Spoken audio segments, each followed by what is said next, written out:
Llegamos a fisiología y no llegamos a desarrollar por completo el neuro. O sea, eso me pasó a mí, yo les hablo de mi experiencia. Se da solo lo más frecuente, ¿verdad? Yo les voy a dar los tumores más frecuentes que deben de manejar, porque la clasificación actual es inmensa, ¿verdad? Del sistema nervioso, ¿verdad? Que deben de saber como futuros médicos, ¿verdad? Por eso tiene 100 ejemplos. Pero si esto quieren hacer neurocirugía, ahí es otra historia, ¿verdad? O quieren hacer anatomía patológica, otra historia, ¿verdad? Entonces, vamos a estudiar los tumores más frecuentes.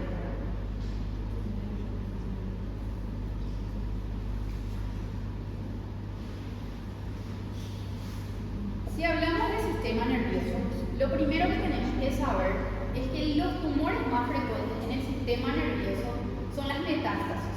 O sea, metástasis de otros tumores, como siempre estuvimos estudiando en los capítulos, hace metástasis a cerebro, hace metástasis al sistema nervioso, ¿verdad?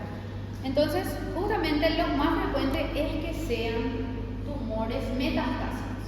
Ahora, si hablamos de tumores primarios que se originan en el sistema nervioso, tenemos los meningiomas con un 36%. Y los meningiomas vamos a estudiar que se vuelven a clasificar en grado 1, grado 2 y grado 3, donde el grado 1 rompe la regla y es benigno. O sea, porque se acuerdan ustedes en el capítulo de neoplasias que decíamos los tumores benignos no se gradan, ¿verdad? Eso se aplica a la gran mayoría, excepto en meningioma, donde el grado 1 es considerado benigno y el 2 y 3 maligno. Los gliomas que corresponden al 27%. En niños tenemos el astrocitoma pilocítico como tumor más frecuente, que no es pilomixoide. Pilomixoide es otro, el que vieron en el laboratorio es otro, pilocítico es otro. Se parecen y se pueden confundir, por eso les digo, ¿verdad? Y el medulloblastoma, donde ambos son malignos, pero el medulloblastoma su pronóstico es malísimo. Los gliomas y los glioblastomas son los más comunes si hablamos de adultos. Vamos a empezar hablando así de generalidades, ¿verdad? ¿Cuál es el factor pronóstico? Tenemos que depende del tipo de tumor, ¿verdad? Del tipo histológico. Lo crucial es que se grade, ¿verdad? Es decir, qué grado es el tumor. Después ver la edad del paciente, ¿verdad?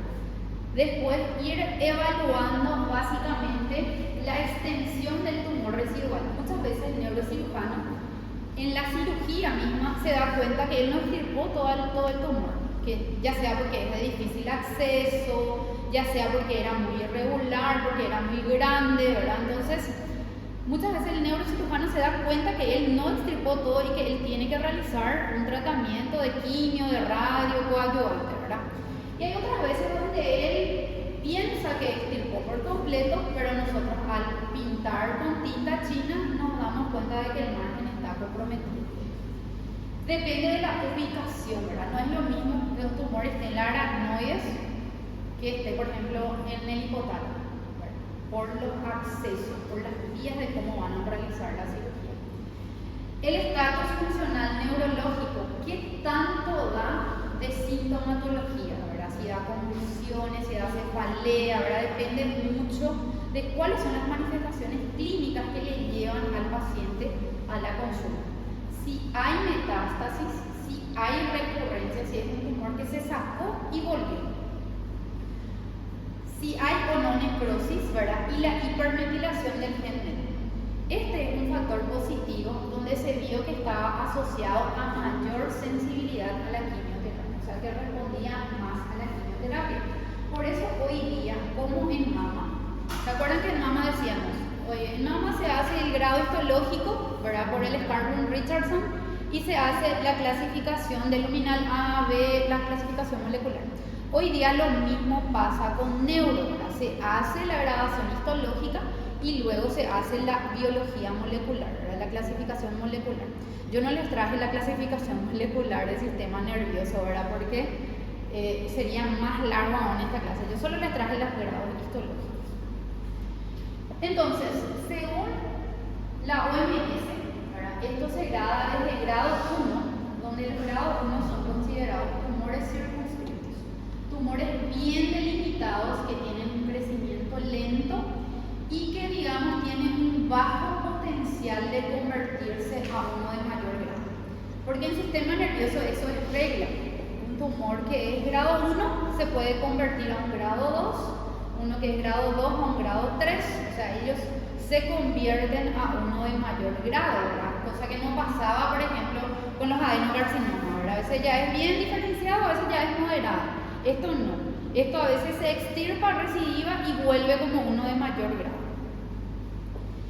El grado 2 son tumores que ya tienen un borde difuso, tienen un crecimiento lento, algunos tienen tendencia a progresar a mayores grados. El grado 3 son tumores infiltrantes con células atípicas o anaplásicas y mayor número de mitosis. Y el grado 4 son tumores de crecimiento rápido con alta tasa de mitosis, pudiendo presentar vasos de neoformación y áreas de necrosis. ¿Cuál es la implicancia? ¿Por qué se tiene que gradar? Porque de acuerdo a eso va a recibir un tratamiento terapéutico.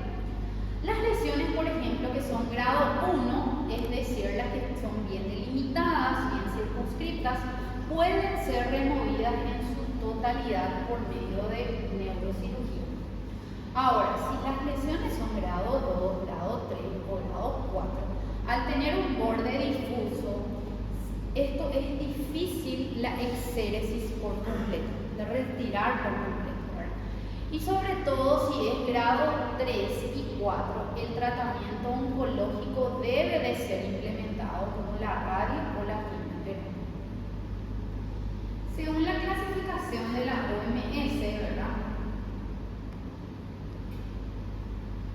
Dividimos en dos: circunscriptos y difusos. Los circunscriptos son las que están, digamos, infiltrando solamente el encéfalo, ¿verdad? Y los difusos son infiltrantes, tienen bordes más irregulares.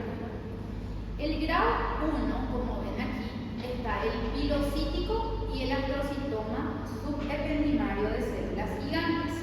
Su frecuencia es del 10%, tiene un pronóstico favorable, escasa recidiva y es más común en niños y jóvenes. Ahora, el grado 2, pero circunscripto, es el xantoastrocitoma pleomórfico. También en esta categoría está el astrocitoma difuso de bajo grado y el astrocitoma pilomixoide.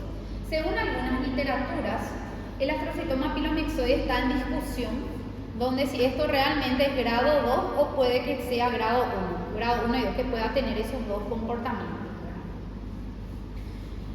Ellos tienen una frecuencia del 16%, pueden progresar a tumores de mayor grado, son recidivantes y también lo son en niños y jóvenes.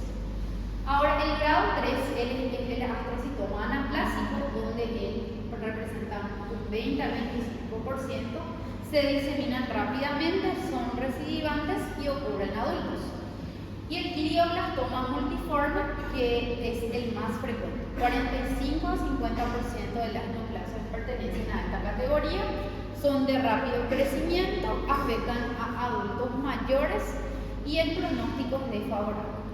Si nosotros observamos la tasa estadística, justamente en el sistema nervioso, los más agresivos son los más frecuentes.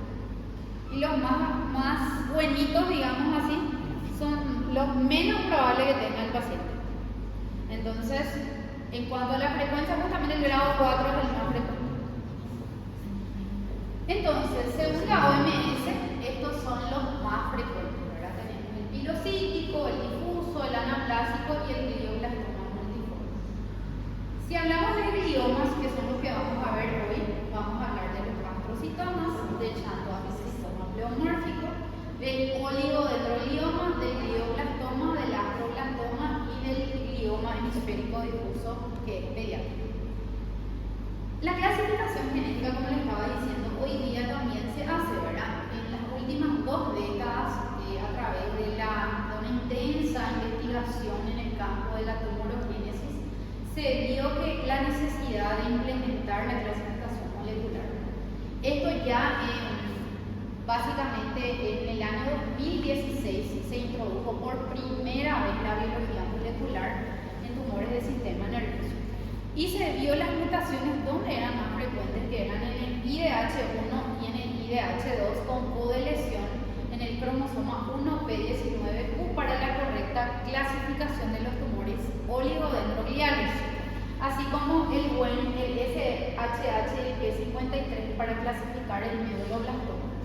¿Y para qué se hace esa clasificación molecular? Se vio, por ejemplo, que los IDH mutados crecían lentamente y respondían mejor a tratamientos, tenían menor agresividad y mayor supervivencia. Por ejemplo, es mejor que diga astrocitoma difuso IDH mutado. O sea, que el IDH esté mutado, entonces él respondía mejor a las terapias. El astrocitoma anaplásico, pero IDH mutado, el oligodendroglioma IDH mutado. No así aquellos que tenían, por ejemplo, glioblastoma IDH wild type, que era mucho más agresivo y no respondía a los tratamientos. Entonces vamos a empezar a ver los astrocitomas: el pilocítico, el difuso, el anaplásico y el glioblastoma. Vamos a empezar con el pilocítico. El astrocitoma pilocítico es considerado grado 1, es una neoplasia bien circunscripta, bien diferenciada, con procesos similares a pelos, de ahí viene el nombre pilocítico. Ocurren más frecuentemente en niños y adultos jóvenes. Si hablamos de glioma más frecuente en niños, es el pilocítico. Generalmente es bien delimitado, tiene un patrón bifásico donde se identifican los procesos piloides y están mezclados con las fibras de Rosenthal y los cuerpos granulares eosinofílicos. Pueden tener cambios de atipias degenerativas, hialinización vascular, necrosis como un infarto y linfocitos perivasculares. Por inmunohistoquímica, él se vio que era positivo para la proteína ácida fibrilar glial, para la proteína S100, para el POLIC2 y para el KI67, que se vio aumentado. Entonces aquí básicamente se identifica, ¿verdad?, un nódulo, como vemos aquí, ¿verdad? Esto es en el cerebelo de un niño, tiene ese aspecto quístico, gelatinoso, parece una gelatina, ¿verdad? Y generalmente ellos surgen debajo de la piel, al contrario de lo que ocurre en adultos. Esto ya se puede identificar en un estudio de resonancia. En todo lo que es sistema nervioso central, sistema nervioso periférico, el método imagenológico por elección es la resonancia magnética, no es la tomografía, es resonancia. Entonces aquí nos dice ya en una vista sagital, en el cerebro de un niño de 3 años, se identifica esa masa de aspecto heterogéneo, ¿verdad?, aparentemente sólido quístico, ¿verdad? Y como nos dice aquí, por la ubicación del tumor, por la apariencia, ¿verdad?, y la edad del paciente, eso le hace sospechar al médico que sea un astrocitoma pilocítico, ¿verdad? Entonces, en neuro es muy importante la edad, la ubicación, ¿verdad?, para poder pensar. Si hablamos de los cambios biológicos que puede presentar, entonces él tiene esas células bipolares, ¿verdad?, con 2 polos, donde tiene esas prolongaciones parecidas a pelos como el pilomixoide, ¿verdad?, que le da el nombre de pilocítico. Puede tener áreas quísticas, como vemos aquí, áreas dilatadas con un contenido, fibras de Rosenthal, que son estas fibras de color rosada, que se tiñen bien con paz, cuerpos granulares eosinofílicos, que son estas estructuras redondas eosinofílicas que se identifican aquí, vasos hialinizados y proliferación microvascular alrededor de los vasos, así como la distribución angiocéntrica del pilomixoide. Entonces en esta imagen se identifican las células bipolares y las fibras de Rosenthal. Todo eso rosadito que vemos son las fibras de Rosenthal.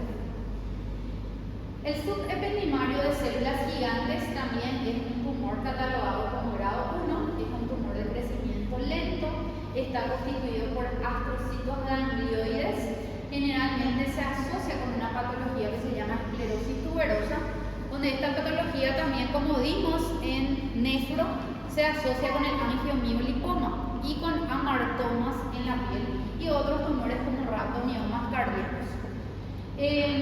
Son células gigantes astrocíticas, como vemos aquí, tienen un citoplasma vítreo, como el vidrio fósforo, una matriz fibrilar colágena un variable, o sea, puede que sea positivo o no, para la proteína ácida fibrilar glial, la S100, la sinaptofisina y neurofilamentos. El llanto astrocitoma pleomórfico es una neoplasia relativamente favorable. Él ya no es grado 1, sino que es grado 2 de la OMS. Ya tiene un conteo mitótico de más de 5. Las células ya no son solamente bipolares, sino que vamos a ver células gigantes como esta, que tienen varios núcleos, ¿verdad? Que es lo que le da el nombre de pleomórfico, ¿verdad? Él también puede tener cambios citoplasmáticos, células que hacen un patrón en fascículos, pueden tener reticulina, tiene un patrón infiltrativo y una degeneración granular de proteínas, sin necrosis, sin mucha mitosis, ¿verdad? También es positivo para la proteína ácida fibrilar glial, la S100 y la sinaptofisina. Entonces, como vemos aquí, el aspecto ya es más heterogéneo. Tenemos células gigantes, multinucleadas, células más pleomórficas, comparando con lo que estuvimos estudiando. El astrocitoma de bajo grado o difuso, esto también es grado 2, 25% de los gliomas pertenecen a esta categoría, grupo en el cual también pertenecen el ependimoma y el oligodendroglioma que vamos a estar viendo. Ocurre en los hemisferios cerebrales de los adultos y en el tallo de los niños. Mayor incidencia entre los 30 y 40 años. Por la clínica se puede manifestar con convulsiones, crisis convulsivas, cefaleas y déficits focales. Macroscópicamente es difícil de distinguir el tejido cerebral adyacente, ya que él hace áreas microquísticas, áreas donde llama la atención un poquito al médico, pero muchas veces no es tan llamativo ese cambio que realiza. Microscópicamente tiene celularidad baja, poca atipia y puede tener variantes fibrilar, geminocístico y protoplasmático. También él es reactivo para la proteína ácida fibrilar glial. Invaden la sustancia gris en forma de hacer pequeños focos de satelitosis y sus variantes son la fibrilar, la geminocística y protoplasmática. Las mitosis son raras o ausentes. Inmunistoquímicamente es positivo para la proteína ácida fibrilar glial, la S100 y Ki67, que también puede realizarse, pero es pobremente positivo, es decir, no tiene tanto índice de crecimiento. Aún así, su sobrevida media es de 5 años y medio. No tiene muy buena sobrevida para los tumores del sistema nervioso. Y su diagnóstico principal es la diferencial es la gliosis reactiva. También se vio que ellos tenían mutaciones en el P53. Entonces él tiene 3 variantes. El fibrilar, donde este fibrilar predomina en los hemisferios, son tumores sólidos que pueden tener áreas quísticas, hipercelulares, atipia nuclear, infiltran la sustancia blanca y puede hacer satelitosis. El protoplasmático, que está en la corteza, en los glóbulos frontotemporales, tiene degeneración quística y un cuello. Y el geminocístico, que presenta astrocitos geminocísticos en un 20%, que tiene un aspecto edematoso, hinchado, linfocitos perivasculares y son los que con mayor frecuencia evolucionan hacia otro astrocitoma de alto grado. O sea, el geminocístico es el que más frecuentemente evoluciona hacia otro astrocitoma de alto grado. Entonces, por la microscopía, él no tiene tanta atipia, ¿verdad? Como vemos aquí, las células tienen un aspecto más bien monomorfo, ¿verdad? Un estroma fibrilar. El pilomixoide también está catalogado como grado 2, como les mencioné. Algunas literaturas actualmente dicen quizás sea un grado 1 por el comportamiento en algunos subtipos. Entonces, es un tumor del sistema nervioso central, tiene características clínicas y anatomopatológicas que lo convierten en una variante distinta. Anteriormente, el pilocítico y el pilomixoide se clasificaban por igual, o sea, no se hacía esa diferencia. Luego se subclasificó, ¿verdad? Ya que estos tumores se vio que eran más frecuentes en el hipotálamo, en la región quiasmática, así como vimos en el laboratorio, era hipotálamo el órgano,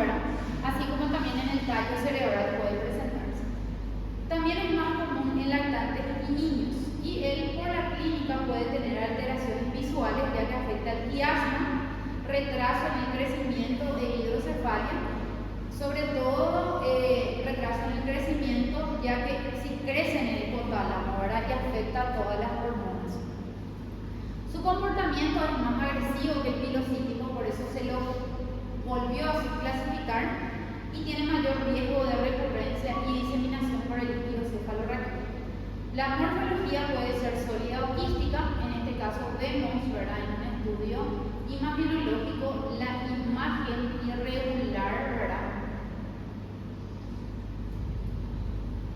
Él está constituido por células piloides, como estuvieron viendo en el laboratorio, por células bipolares que tenían esas prolongaciones finas parecidas a pelos, ¿verdad? Tenían una disposición monomorfa, un solo patrón, las células, ¿verdad?, y tenían una distribución angiocéntrica alrededor de los vasos. El fondo, el estroma, es mixomatoso, es el líquido basófilo que veíamos en el fondo de la lámina, y el núcleo puede tener un pleomorfismo variable, puede ser bien atípico como no ser muy atípico. La necrosis y hemorragia pueden estar presentes, que en nuestra lámina de laboratorio tenía las dos cosas, y él no tiene fibras de Rosenthal.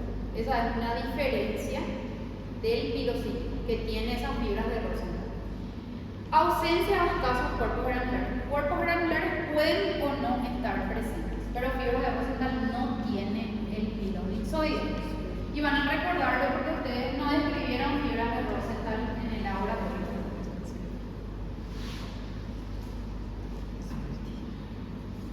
Entonces, ¿cómo ustedes describían esta lámina? Voy a algunos rindes, ¿verdad?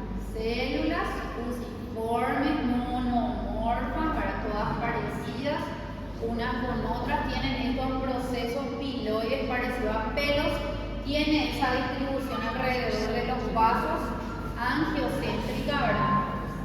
Entonces, al colocar la lámina, lo primero que van a ver es que es bien hipercelular, se ven muchas células, ¿verdad?, se ven los procesos pilosos y que se distribuyen alrededor de los vasos angiocéntricos.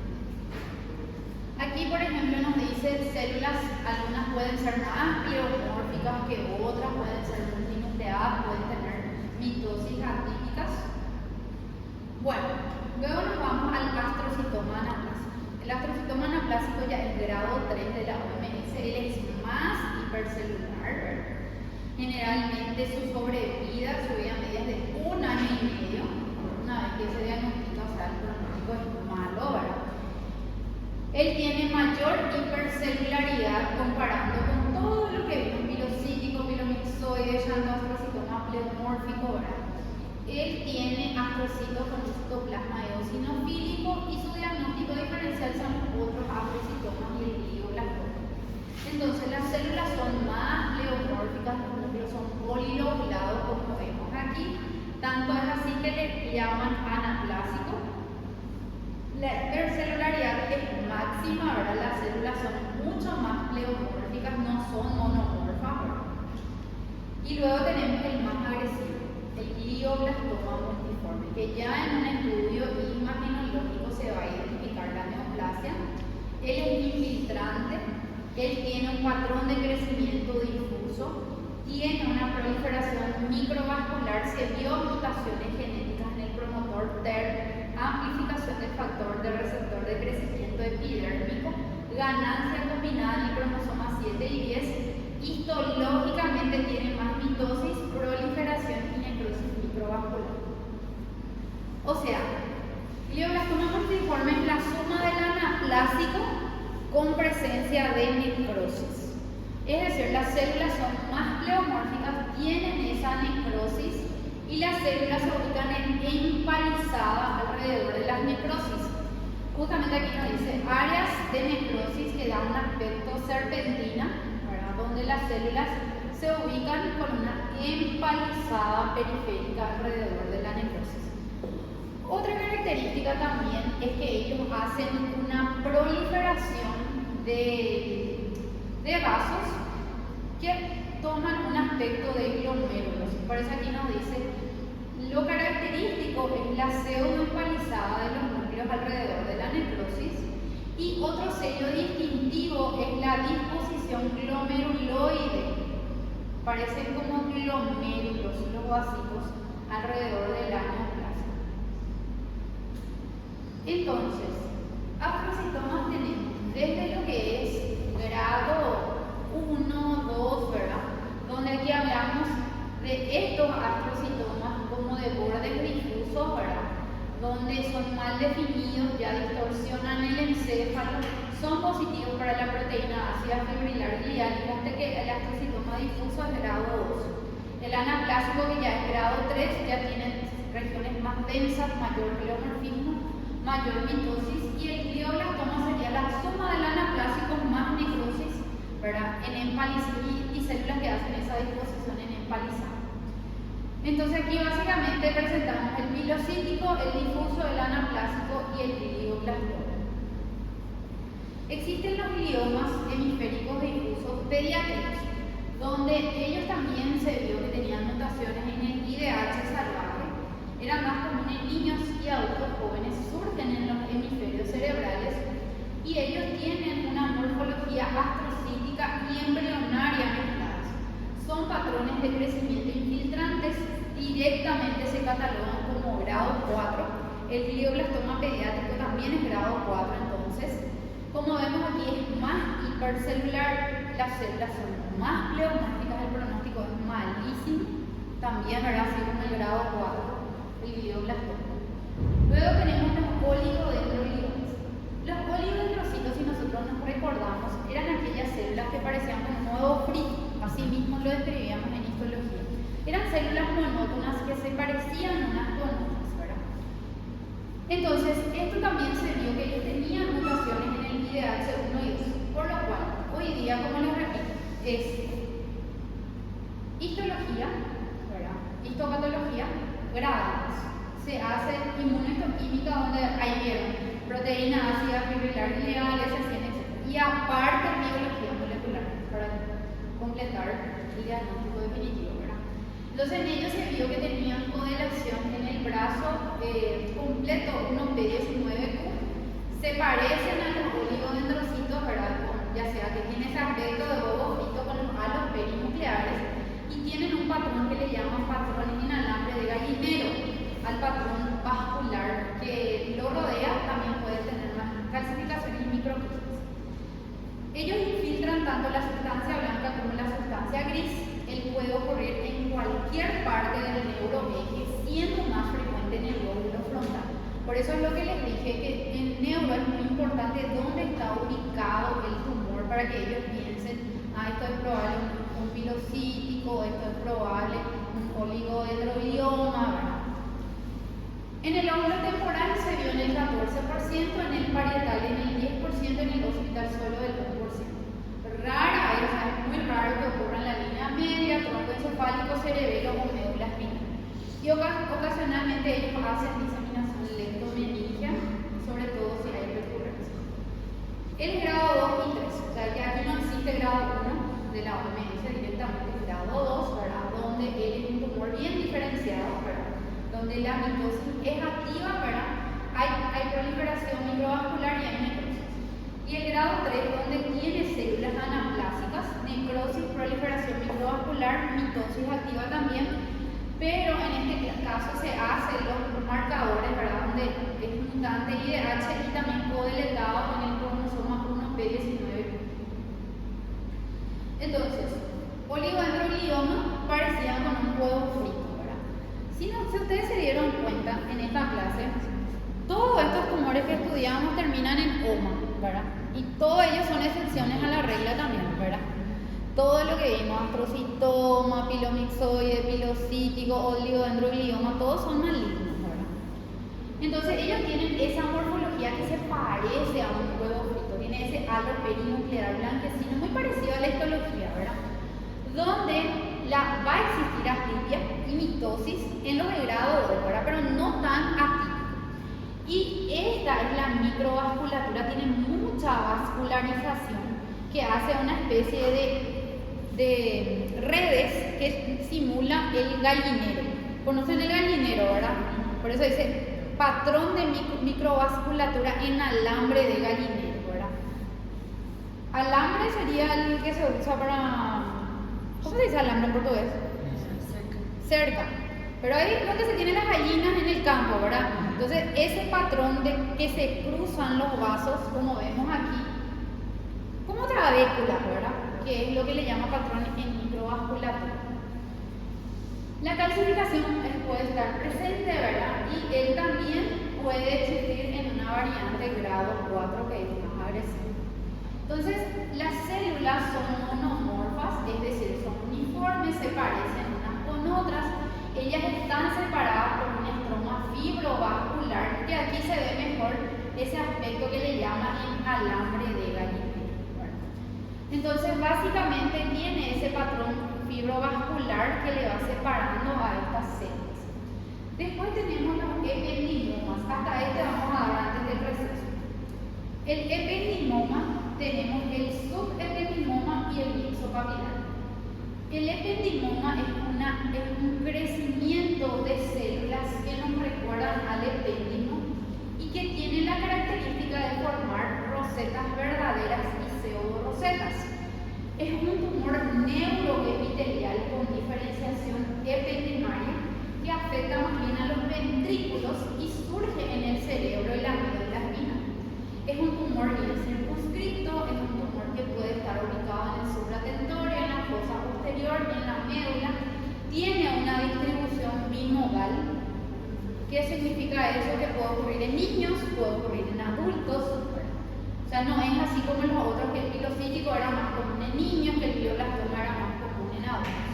Se clasifica y pronostica de acuerdo a la ubicación, la histología, los estudios moleculares y de metilación que se realizan en el paciente.